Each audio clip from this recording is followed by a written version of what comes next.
আসসালামু আলাইকুম রাহমাতুল্লাহ বারাকাতুহু। আমি আজকে বলবো কে সত্যিকারের ডাক্তার আর কে ফার্মাসিউটিক্যাল ইন্ডাস্ট্রিকে সার্ভ করতেছেন ডাক্তার হয়েও। সত্যিকারের ডাক্তার ওই ডাক্তার যে ডাক্তার হিপোক্রেটের ওথ নিয়েছেন এবং সেটাকে পালন করেন। একটা শপথের কথা বলতেছি। হিপোক্রেট বলেছেন যে আমাদের খাবারটাই হইতে হবে মেডিসিন আমাদের জন্য, এবং আমাদের মেডিসিনটাই হইতে হবে আমাদের জন্য খাবার। যে নাকি এটা মন থেকে পালন করেন এবং অন্যকে পালন করতে সাহায্য করেন, সেই হচ্ছে সত্যিকারের মেডিকেল ডক্টর। এখন আসেন কে তাহলে অল্টারনেটিভ ডক্টর। অল্টারনেটিভ ডক্টর হচ্ছে সেই ডক্টর যে ডক্টর মেডিকেল সায়েন্স পড়ার পরে যখন সে ফিল করছে যে ঔষধ ছাড়াও প্রকৃতির মধ্যে বা অন্য কোথাও সামথিং মানে একটা কিছু রয়ে গেছে যেটা রিয়েল কিউর করবে। এর মানে কি, আপনাকে মেডিকেল ডাক্তার হতে হবে, এরপর অনেক স্টাডি করতে হবে, অনেক এক্সপেরিমেন্ট করতে হবে, নিজের বডির উপর এক্সপেরিমেন্ট করতে হবে, আপনার পেশেন্টের উপর এক্সপেরিমেন্ট করতে হবে।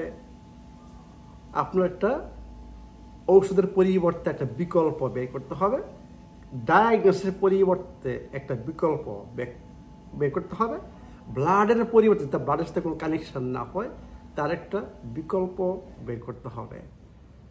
যেটা করতে পারে তাকেই বলা হয় অল্টারনেটিভ ডাক্তার। আপনাদের বাংলাদেশে অনেকে রং আন্ডারস্ট্যান্ডিং অল্টারনেটিভ ডাক্তার সম্বন্ধে টোটালি কোনো জ্ঞান নেই। অল্টারনেটিভ ডাক্তার ভাই এই হচ্ছে সত্যিকারের ডাক্তার। একজন ভালো অল্টারনেটিভ ডাক্তার তার জানতে হবে কখন ঔষধ ইউজ করতে হবে এবং কত পরিমাণে এবং ডিউরেশনটা কতদিন পর্যন্ত। এই হচ্ছে ডিফারেন্সটা ভালো ডাক্তার এবং আমাদের মেডিকেল ডক্টর যারা ফার্মাসিউটিক্যাল ইন্ডাস্ট্রিকে সার্ভ করে যাচ্ছেন। এবং আমি এর আগের ভিডিওতে বলেছিলাম যে সম্পূর্ণ business oriented, only money, there is only money, nothing else. যত বেশি মানে বিজ্ঞান বলেন এই নিয়ে আপনারা গর্ব করেন, আমি বারে বারে বলি যে আপনাদের এই বিজ্ঞানের রেজাল্টটা কি, রেজাল্ট দেখাবেন তো। রেজাল্ট হচ্ছে বড় কথা। যত স্টাডি করেন, যত গবেষণা করেন, এর মানে কি মানুষকে কনফিউজ করা। আমি মনে করি এত কিছু আবিষ্কার করতেছেন, পরে আমি বলবো যে আবিষ্কার দরকার আছে, গবেষণা দরকার আছে, কিন্তু আপনারা যে বিজ্ঞানের কথা আমাকে বলে যাচ্ছেন, যে উদাহরণ দিচ্ছেন, এতে করে বোঝা যায় যে মানুষকে কনফিউজ করা, জাস্ট পেশেন্টদেরকে কনফিউজ করা, যাতে তারা ভয় পায়, যাতে শুধু আপনাদের প্রতি ওরা ডিপেন্ডেন্ট হয়। এই হচ্ছে আপনাদের বিজ্ঞানের উদ্দেশ্য। মানে একটা মানুষ আপনাদের কাছে আসছে সাহায্যের জন্য, তার প্রবলেম সলভ করার জন্য। এরপরে তার প্রবলেম বাড়তে থাকে, ঔষধের পরিমাণ বাড়তে থাকে, ঔষধ থেকে সে মুক্তি পেতে পারে না, তার কোয়ালিটি অফ লাইফ খারাপের দিকে যাচ্ছে ডে বাই ডে, এবং কোনো সময়ে তার কিডনির অবস্থা খুবই খারাপ, এরপরে ইমার্জেন্সিতে সে যাবে। এই হচ্ছে আমাদের যে এখন চলতেছে মেডিকেল সায়েন্স, তার উদ্দেশ্য। হিপোক্রেট এই মেডিকেল সায়েন্সের কথা বলেনি, সে বলছে অন্য মেডিকেল সায়েন্সের কথা। সে বলছে যে আমাদের খাবারটাই হচ্ছে ঔষধ। আমি এই নিয়ে গবেষণা আরম্ভ করেছিলাম যখন আমি চাচ্ছিলাম যে 16টা ওষুধ থেকে কিভাবে বের হতে হবে, আমি কীভাবে এটা ইউজ না করবো। আমার মনে পড়ছিল যে হিপোক্রেট তো বলছে যে খাবারটি ওষুধ, তাহলে আমি ট্রাই করি। এই থেকে আমি আমার গবেষণা আরম্ভ করি এই খাবার থেকে। প্রথম আমি খাবারকে প্রাধান্য দিলাম। আমার মনে আছে যে সেলের স্ট্রাকচার যদি আমি দেখি, সেল কি দিয়ে তৈরি? সেল তৈরি হচ্ছে আমরা যেটা পান করব পানি, এবং আমরা যেটা খাবার হিসাবে গ্রহণ করব সেটা। এই দুইটা জিনিস থেকে সেল তৈরি হয়। তা আমি যদি ভালো খাবার খাই, ভালো পানি পান করি, তাহলে আমার সেলটা সুস্থ থাকবে, ভালো থাকবে। এটা তো লজিক্যালি, তাই না? এটা কমন সেন্সের ব্যাপার। তো একটা ভালো সেলকে কোনোদিন খারাপ কাজ করতে পারে? সেলের কাজ যেটা, সে যদি সুস্থ হয়, ভালো হয়, তাহলে তার যে ফাংশন সেটা ঠিক মতো করে যাবে। আর আমি যদি 2 নাম্বার খাবার খাই, খারাপ পানি পান করি, তাহলে সে কি ভালো কাজ করতে পারবে? সে কি সুস্থ থাকতে পারবে? একটা অসুস্থ, আপনি যদি অসুস্থ হন, আপনি কি কোনো কাজ করতে পারবেন? করতে পারবেন, কিন্তু এটার রেজাল্টটা কী আসবে, ভালো না খারাপ, এটা আপনাদের আমি ছেড়ে দিলাম। তো যাই হোক, যে আমি কোনোদিন বলিনি যে আমাদের মেডিকেল সায়েন্সের দরকার নেই। আপনারা খুঁজে বের করতে পারবেন না। আমি বলছি দরকার আছে, আমাদের মেডিসিন দরকার আছে। মেডিকেল সায়েন্স ছাড়া ইম্পসিবল। কিন্তু কোথায়? এটা হচ্ছে ইম্পর্টেন্ট।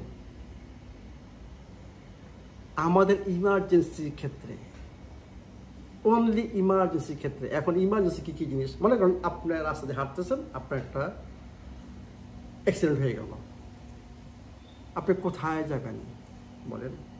অন্য কোনো পথ আছে ইমার্জেন্সি ছাড়া? ন। আপনার স্ট্রোক, অন্য কোনো পথ আছে ইমার্জেন্সি ছাড়া? ন। আপনার হার্ট অ্যাটাক, আপনার কি ইমার্জেন্সি ছাড়া পথ আছে? ন। আপনার কিডনি ডিজিজের বলছেন সিকেডির 4th 5 স্টেজ, আপনার কি মেডিকেল সায়েন্স ছাড়া উপায় আছে? আপনার ক্যাটোঅ্যাসিডোসিস, ডায়াবেটিস টাইপ 1 থেকে, আপনার কি মেডিকেল সায়েন্স ছাড়া উপায় আছে? আরও অনেক অনেক ক্ষেত্রে, যেমন একটা ইনফেকশন, মেডিকেল সায়েন্স ছাড়া উপায় আছে? ন।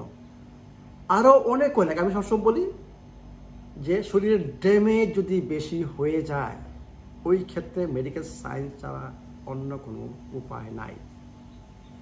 আপনাকে ম্যানেজ করতে হবে মেডিকেল সায়েন্স দিয়ে।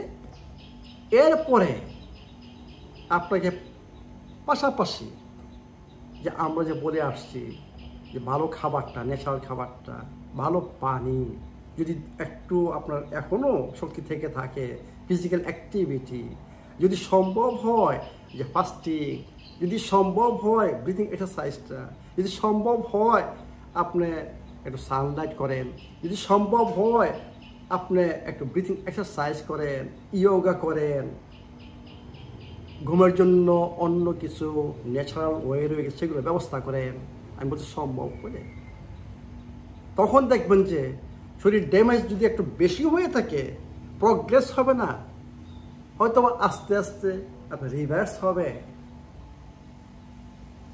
কিন্তু ওই সময়ে আপনাকে মাস্ট আমাদের মেডিকেল সায়েন্সের সাহায্য নিতে হবে।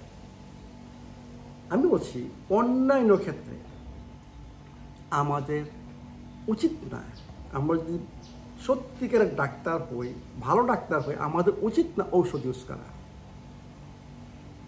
অন্যান্য ক্ষেত্রে। এই জিনিসটি আমি বারে বারে বারে বারে বলতেছি। ডক্টর জাহাঙ্গীর কবির কিসের জন্য আমি ওনার জন্য যত কিছু দরকার, যত হেল্প দরকার আমি করবো। কি জন্য? আমি ওনার মধ্যে এটা পেয়েছি, উনি সত্যিকারের ডাক্তার, উনি পিওর সায়েন্সের উপর ডাক্তারি করেন, উনি হিপোক্রেটের শপথটা মনে রেখেছেন এবং সেইভাবে করে যাচ্ছেন। এই জন্য ওনার বিরুদ্ধে যে অভিযোগগুলো আনা হয়েছে, আমি এর আগে 2টা ভিডিও করেছি, লাইভ করেছি, বোঝাতে চাচ্ছিলাম আপনাদেরকে, ডাক্তার সমাজকে, যে আপনারাও ওনাকে ফলো করেন। এইটি আমার উদ্দেশ্য। কিন্তু আপনাদেরকে হ্যাঁ করা যে মেডিকেল সায়েন্স দরকার নেই, এটা না, এটা বলার জন্য না। আমি চাচ্ছি যে আপনারা জ্ঞান অর্জন করেন। আপনারা যদি বিশ্বাস না করেন, this is your matter. Every day I study.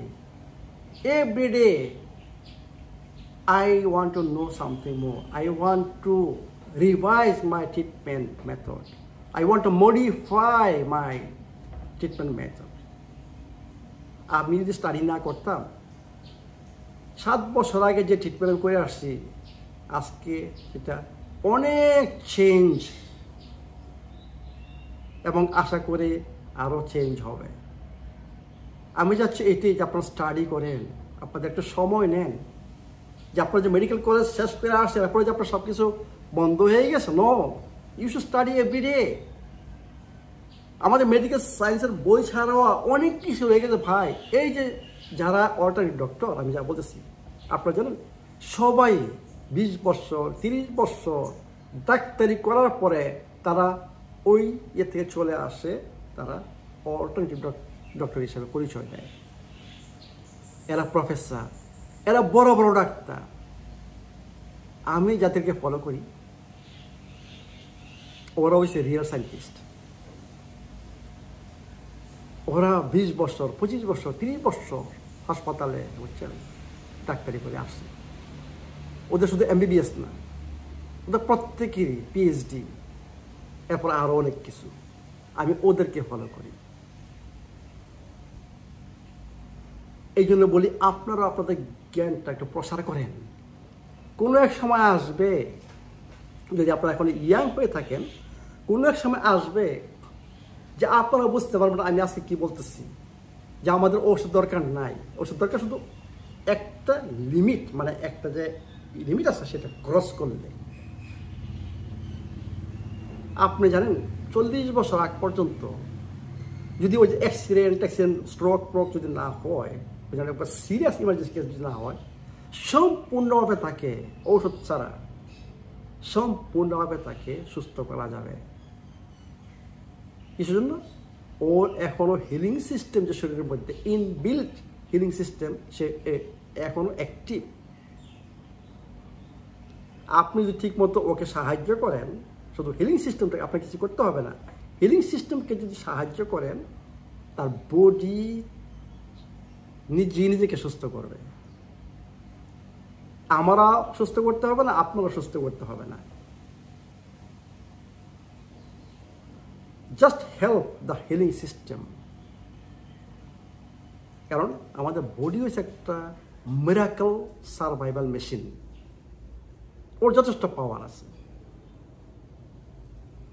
এই জন্য বলে 40 বছর আগ পর্যন্ত আপনাদের চিন্তা করতে হবে একটা জিনিস। যখন একটা পেশেন্ট আসে, শোনেন কি বলে জানেন? আমি যখন হাসপাতালে 5 বছর কাজ করেছি, MD করার পরে ইন্টারনেট থেকে আরম্ভ হয়েছে, 5 বছর আমি হাসপাতালে ছিলাম। আমি মনে করি কিছু জন্য বলি যে আমরা যখন পড়াশোনা করেছি 83 থেকে আমি আরম্ভ করেছি মেডিকেল সায়েন্স, 89 আমি শেষ করছি আমি MD ইকুইভ্যালেন্ট টু MBBS। আমার মনে আছে আমাদেরকে বলছে একটা রোগীর পিছনে মিনিমাম 30 থেকে 1 ঘন্টা ব্যয় করতে হবে, মানে শুনতে হবে সম্পূর্ণভাবে, ওকে সমস্ত জামা কাপড় খুলে চেক করতে হবে, অনেক কিছু মেথড আছে।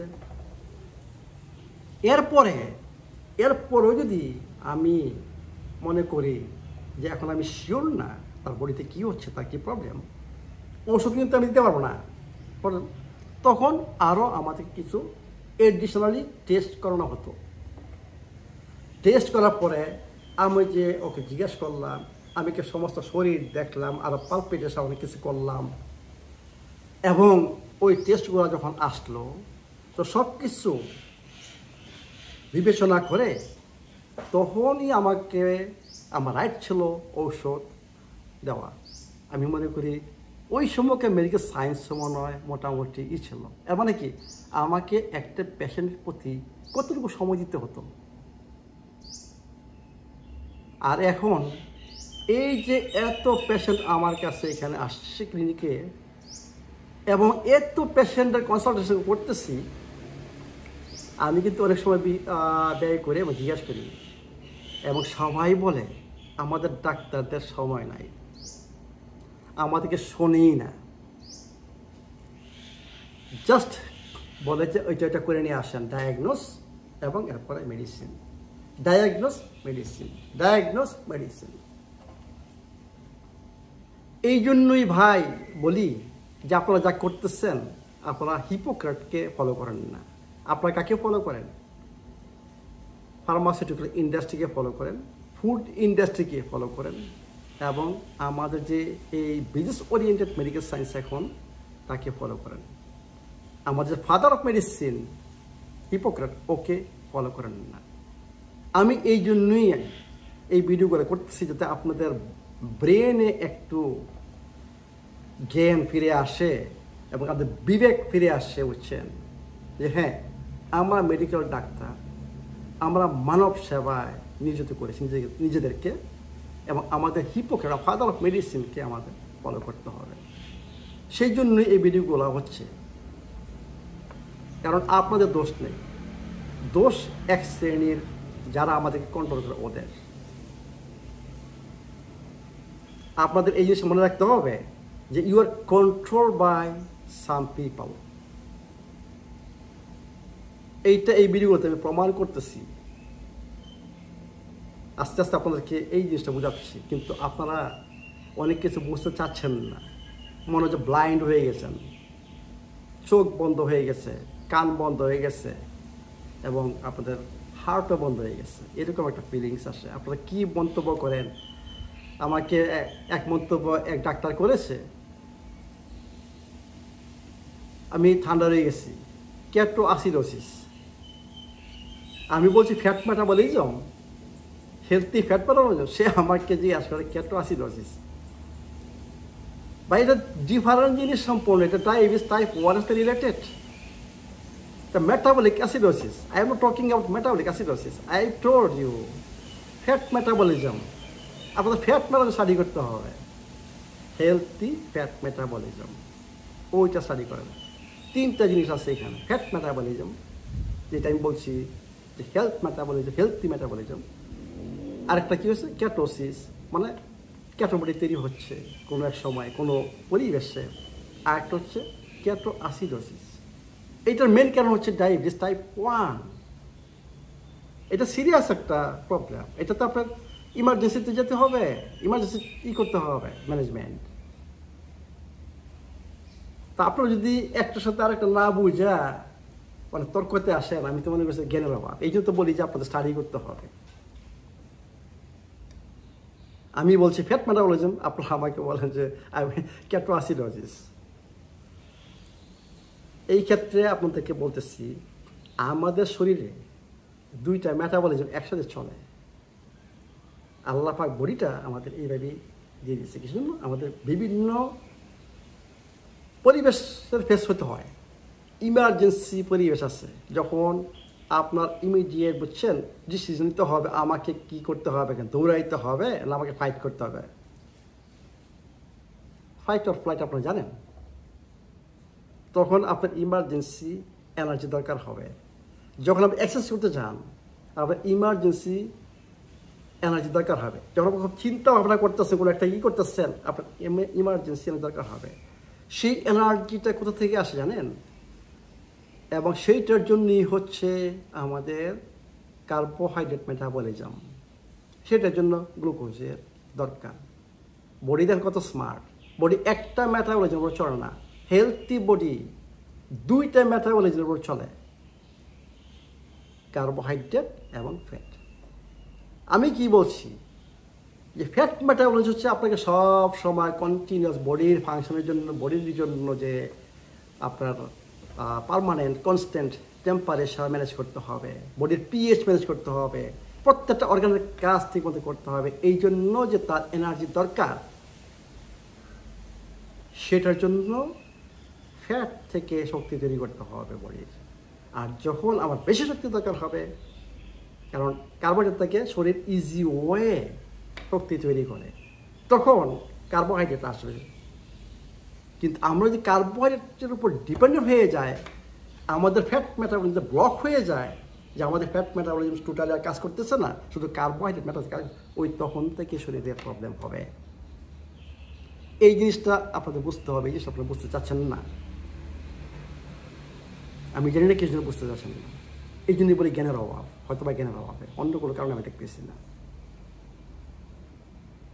আর স্টারভেশন, আরেকটা একটা আমাকে প্রশ্ন, তো স্টারভেশনে কি হচ্ছে? হ্যাঁ, স্টারভেশনে ক্যাটন বডি হবে, এইটা বলছে পরিবেশে, কারণ আপনার টোটালি স্টপ করে দিয়েছেন খাবার টাবার সব। এখন বডি যে আগে যে টিজি জমেছিল, আমি বলছি লং টাইম স্টোরেজ হচ্ছে টিজি। বডি তো চলতে হবে, বডি তো শক্তি দরকার। বডি কি করবে তখন? সেই এর থেকে ফ্যাট থেকে আপনার ক্যাটন বডি তৈরি করবে। এবং ক্যাটন বডি কোথায় হয় জানেন? আপনি যখন ফ্যাটি অ্যাসিড যখন কনভার্ট হবে অ্যাসিটিক কোএনজাইম এ, এই অ্যাসিটিক কোএনজাইম থেকে আমাদের লিভার ওই সময় তৈরি করবে ক্যাটন বডি। সেটা হচ্ছে অন্য, আমি ওই টার্ভেশনের কথা বলতেছি না। 70 ঘন্টা টার্ভেশনে আপনার ওইটা হচ্ছে না। 70 ঘন্টা টার্ভেশনে আপনার অটোফেজি আমরা করতেছি, যে ইন্ট্রাসেলুলার ডেটক্সিফিকেশন করতেছি। আর ওই যে বলতেছে ক্যাটন বডি তৈরি হবে স্টারভেশন, লং টাইম স্টারভেশন। আর 70 ঘন্টার fasting, this is not for that reason. 70 ঘন্টার ফাস্টিং হচ্ছে অটোফেজি। অটোফেজি আর ক্যাটোসিস এক জিনিস না। অটোফেজি হচ্ছে আপনার রিসাইক্লিং একটা প্রসেস, স্টাডি করেন। জাপানিজ বৈজ্ঞানিক নোবেল পুরস্কার পেয়েছে অটোফেজির উপর, একটু স্টাডি করেন, দেখেন সে কি বলছে। আপনি যদি সেলুলার ইন্ট্রাসেলুলার গার্বেজ যদি আপনি জমান, সে শ্বাস বন্ধ হয়ে মরে যাবে। যত কিছু করেন আপনি অসুস্থ হবেন। তো এই জন্য বলি যে 17 hours fasting, this is not starvation. আপনারা কথা না বুঝি আপনারা দেখাচ্ছেন আপনাদের জ্ঞানের কি ভান্ডার। এই জন্য আমি উত্তর দিচ্ছি আপনাদেরকে, প্রত্যেকটা আপনারা যা বলে আসেন কমেন্টে আমি দেখি, সবগুলো উত্তর আমি একটার পর একটা দিচ্ছি। তা আমি বলছি হেলথি ফ্যাট মেটাবলিজম, এইটা হচ্ছে হেলথি বডির জন্য। বডি ততক্ষণই হেলথি থাকবে, কোনো প্রবলেম থাকবে না যেই পর্যন্ত আপনার এই ফ্যাট মেটাবলিজম চলতে থাকবে। যখন এই ফ্যাট মেটাবলিজম ট্রান্সফার হবে কার্বোহাইড্রেট মেটাবলিজমে, ফ্যাট মেটাবলিজম ব্লক হয়ে যাবে, তখন থেকে আপনার শরীরে প্রবলেম আরম্ভ হবে। তখন থেকে আপনার শরীরে অ্যাসিডিক এন্ড প্রোডাক্ট চলতে থাকবে, তখনই আপনার বডি অ্যাসিডিক হবে এবং আপনি রোগী হবেন। আমি এর আগে ভিডিওতে বলেছিলাম যে কার্বোহাইড্রেট মেটাবলিজম অ্যাসিড তৈরি হয়, আর উনি আমাকে বললো ক্যাটোঅ্যাসিডোসিসের দিয়া যে ওইখানে অ্যাসিড তৈরি হচ্ছে, ওইখান থেকে বডি অ্যাসিডিক হচ্ছে। মানে কথার কোনো মিল নাই, বুঝছেন? আমি বলছি যখন আপনার বডিটা সম্পূর্ণ ডিপেন্ডেন্ট হয়ে যাবে কার্বোহাইড্রেট মেটাবলিজমের উপর, কার্বোহাইড্রেট প্রথম চেঞ্জ হবে পাইরুভেট। যদি NAD যথেষ্ট পরিমাণ থাকে, ওইখানে একটা অত্যন্ত ইম্পর্টেন্ট জিনিস রেশিও, NADM এবং NADH রেশিওটা 700:1। যখন এই রেশিওটা ঠিক থাকবে তখন আপনার ক্রেবস সাইকেল এবং ইলেকট্রন ট্রান্সফার সিস্টেম সবসময় ওকে কাজ করবে। কী হবে দেখেন, গ্লুকোজটা ট্রান্সফার হবে পাইরুভেটে, NAD ট্রান্সফার হবে NADH। আপনার যদি ওই 7:1 ওই রেশিওটা থাকে, পাইরুভেটটা কী হবে ট্রান্সফার অ্যাসিটাইল কোএনজাইম এতে আবার NADH হবে। এইটা হচ্ছে কার্বোহাইড্রেট মেটাবলিজম। যখন আপনার ফ্যাটি অ্যাসিড আসবে, ফ্যাটি অ্যাসিড ডাইরেক্ট চলে যাবে অ্যাসিটাইল কোএনজাইম এতে। কি হবে? NAD লাগবে, NAD আবার NADH হবে। অ্যাসিটিক কোএনজাইমের কাজ হচ্ছে ওই যে খাবার থেকে হাইড্রোজেনকে নেওয়া এবং ইলেকট্রন ট্রান্সফার সিস্টেমে ওই হাইড্রোজেনকে অক্সিজেনের সাথে মিলন করে পানি তৈরি করা, শক্তি তৈরি করা, এই হচ্ছে, এবং আবার NAD তৈরি করা। আমি আপনাদেরকে বলতেছি কি হবে, oxygen plus NADH2, no NADH not 2, sorry, আবার বলতেছি, oxygen plus NADH equal to water plus NAD plus হচ্ছে ATP। ATP 60% চলে যাবে আপনার বডি টেম্পারেচার মেনটেন করার জন্য, আর 40% আমরা ইউজ করবো আমাদের দৈনন্দিন কাজের জন্য। NAD চলে যাবে আবার সেই ক্রেবস সাইকেলে প্রথম ওই যে বললাম গ্লুকোজ এবং ফ্যাটি অ্যাসিডকে অ্যাসিটাইল কোএনজাইমে আনার জন্য। এখন যখন আপনার ওই যে রেশিও থাকবে না, NAD যখন শর্ট পড়ে যাবে তখনই আরম্ভ হবে অ্যাসিড তৈরি হওয়া আপনার কার্বোহাইড্রেট মেটাবলিজম থেকে। দেখেন কীভাবে হয়। যখন আবার NAD/NADH এর রেশিও কমে যাবে, মানে 700:1 না হবে, তখন কি হবে দেখেন, গ্লুকোজটা পাইরুভেটও হবে।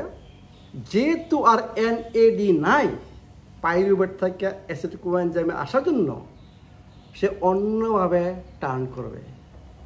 কোথায় যাবে? সে যাবে ল্যাকটিক অ্যাসিড তৈরি করার জন্য। যখন ল্যাকটিক অ্যাসিড তৈরি করবে তখন NADH পরিবর্তন হবে NAD, আবার NED চলে যাবে গ্লুকোজকে আবার পাইরুভেট করতে। এর মানে কি? ব্লক, মানে পাইরুভেট যে অ্যাসিড কোএনজাইম এটা ব্লক হয়ে গেল। ব্লক হয়ে গেলে গ্লুকোজ পাইরুভেট ল্যাকটিক অ্যাসিড। এখন পর্যন্ত যে অ্যাসিড কোথা থেকে তৈরি হয়, হোয়ারেজ যখন ফ্যাটি অ্যাসিড কোএনজাইমে আসবে এটা কোথাও যাবে না। অ্যাসিড কোএনজাইমে আসা মানে কি? আপনার হাইড্রোজেন অ্যাটমটা ট্রান্সফার হবে, অক্সিজেন মিলবে। এইটা কি বলা হয়? Oxygen utilization. যত অক্সিজেন বেশি ইউজ হবে ততই আপনার শরীরে শক্তি উৎপাদন বেশি হবে। যত কম অক্সিজেন ইউজ হবে তত শক্তি কম হবে। এখন দেখেন আরেকজন আমাকে বলছে যে আনাএরোবিক। এখন ওই যে বললাম NAD NAD এবং NADH রেশিও কমে যায়। ওই মেটাবলিজমে কি হচ্ছে, যখন glucose pyruvate lactic acid, oxygen দরকার আছে? অক্সিজেনের দরকার নাই। আয়রোবিক মেটাবলিজমে অ্যাসিড তৈরি হবে না যদি সম্পূর্ণ বার্ন করতে পারেন। আনাএরোবিক মানে অক্সিজেন ইউজ ছাড়া আপনি চলে যাচ্ছে ল্যাকটিক অ্যাসিড তৈরি করতে। গ্লুকোজ আর অক্সিজেন ইউজ করেনি, গ্লুকোজ চলে গেছে আপনার ইয়েতে অ্যাসিড তৈরি করার জন্য, ওইখানে অক্সিজেন ইউজ নাই। কিন্তু ওইখানে এই যে ট্রান্সফারটা পাইরুভেট আপনার ল্যাকটিক অ্যাসিড হয়েছে, ওইখানে শক্তি উৎপাদন হবে। কারণ NADH যখন নাডে চেঞ্জ হবে তখন শক্তি উৎপন্ন হবে, কিন্তু অত্যন্ত কম শক্তি, মাত্র 2টা ATP তৈরি হবে, মানে 1/18 অক্সিজেন তৈরি হবে। যদি গ্লুকোজটা আপনার পাইরুভেট আসতো, পাইরুভেট থেকে অ্যাসিড কোএনজাইমে আসতো, এরপরে আপনি NADH অক্সিজেন মিলত, আপনি পাইতেন 36টা ATP। যখন পাইরুভেটটা অ্যাসিড কোএনজাইমে ট্রান্সফার না হবে, চলে যাবে ল্যাকটিক অ্যাসিড তৈরি করতে, ওইখানে মাত্র হবে আপনার 2টা অণু। এর মানে দেখতেছেন আপনার কার্বোহাইড্রেট মেটাবলিজম এমন পর্যায়ে যখন আসে, যখন আপনার বডিতে অ্যাসিড তৈরি হবে এবং শক্তি কম হবে। এইটা কি বলি আমি, সমস্ত রোগের কারণ হচ্ছে লেক অফ এনার্জি, আপনার এনার্জি ডেফিসিয়েন্সি। এখন পর্যন্ত কোথা থেকে অ্যাসিড আপনার বডিতে জমা হচ্ছে এবং কোথা থেকে আপনার শক্তি উৎপাদন শরীরে কম হচ্ছে। আমি মনে করি এই ভিডিওটার পর আপনারা একটু বুঝতে পারবেন যে আসল জিনিসটা কি। এই জন্য বলি যে আমাদের শরীরে অক্সিজেন ইউটিলাইজেশন যত বেশি হবে, এর মানে কি আমরা যদি নিউট্রিশনে দিয়ে আসি, এবং নাট কোথা থেকে আসে জানেন? ট্রিপ্টোফ্যান থেকে, অ্যামাইনো অ্যাসিড ট্রিপ্টোফ্যান থেকে আসে, আরেকটা ভিটামিন B3 নিয়াসিন থেকে আসে। এই জন্য বলছি আমার যদি নিউট্রিশন ডেফিসিয়েন্সি যদি না হয়, এই জন্য বলি যে খাবার, আমাদের যদি নিউট্রিয়েন্টস থাকে, আমাদের শরীরে প্রচুর পরিমাণে এনার্জি থাকে, তাহলে এই প্রবলেমটা হবে না। এবং দেখেন একটা গ্লুকোজকে শক্তিতে আনতে অনেকগুলো নার্ভ লাগে, অনেকগুলো এনার্জি লাগে। হয় একটা ফ্যাটি অ্যাসিডকে শক্তিতে আনতে মাত্র একবার এনার্জি ইউজ হয়, আর ওইখানে then one step, second step energy use হয়। এই জন্যই বলি যে সুস্থ শরীরের মেটাবলিজম ফ্যাট মেটাবলিজম, এবং ফ্যাট মেটাবলিজম শক্তি বেশি মানে আপনার শরীরে রোগ ইম্পসিবল। তো এই জিনিসটাই বললাম, আমার কমেন্টগুলো দেখে, যেই ভিডিওর কমেন্টগুলো দেখে আবারও মানে কন্টিনিউ করতেছি, যাতে আপনারা রিয়েলি বুঝতে পারেন যে what is science, pure science, যে আমাদের শরীরের মধ্যে কী হচ্ছে। কেমিস্ট্রি, ম্যাথমেটিক্স এবং ফিজিক্স, এইগুলো প্রমাণ। তো ঠিক আছে, আমি মনে করি এখন বুঝতে পারছেন যে কেটোঅ্যাসিডোসিস কী জিনিস, কেটোসিস কী জিনিস, এবং হেলথি মেটাবলিজম, ফ্যাট মেটাবলিজম কী জিনিস। আমি মনে করি এরপরে আপনাদের কোনো প্রশ্ন এখানে থাকবে না। তো ঠিক আছে, আসেন আজকে যে টপিক নিয়ে আলাপ করতেছিলাম, যে সত্যিকারের ডাক্তারকে, সত্যিকারের ডাক্তার হচ্ছে ডক্টর জাহাঙ্গীর কবির, যে নাকি হিপোক্রেটের মানে শপথ পালন করতেছে, এবং যে নাকি পিওর সায়েন্সের উপর কাজ করতেছে। সে হচ্ছে সত্যিকার ডাক্তার। সে কাকে সার্ভ করে? সে সার্ভ করে যারা রোগী তাদেরকে। আর আপনারা কাকে সার্ভ করেন? Pharmaceutical industry. আমি ভয় পাই না কোনো কথা বলতে। আপনারা সার্ভ করেন ফার্মাসিউটিক্যাল ইন্ডাস্ট্রিকে, ফুড ইন্ডাস্ট্রিকে, এবং আমাদের মেডিকেল, যে মেডিকেল কথা বলতেছি সায়েন্সকে, ওকে সায়েন্স। এটা medical science actually, believe me, এই মেডিকেল সায়েন্সটা অন্য সায়েন্স হওয়া দরকার, যেটা ডক্টর জাহাঙ্গীর কবির যেটা করতেছে। আর আপনারা যেটা করতেছেন, আপনারা আমার মনে হয় এই মেডিকেল সায়েন্স মিস ইউজ করতেছেন। তো এই জন্য বললাম যে আমাদের কি করতে হবে, এখন জানতে হবে যে কখন আমরা ঔষধ ইউজ করব, কোন কোন ক্ষেত্রে আমরা ঔষধ ইউজ করব, কখন আমরা স্টপ করব, এবং কি পরিমাণ ঔষধ আমরা ইউজ করব। এইটা হচ্ছে ইম্পর্টেন্ট জিনিস।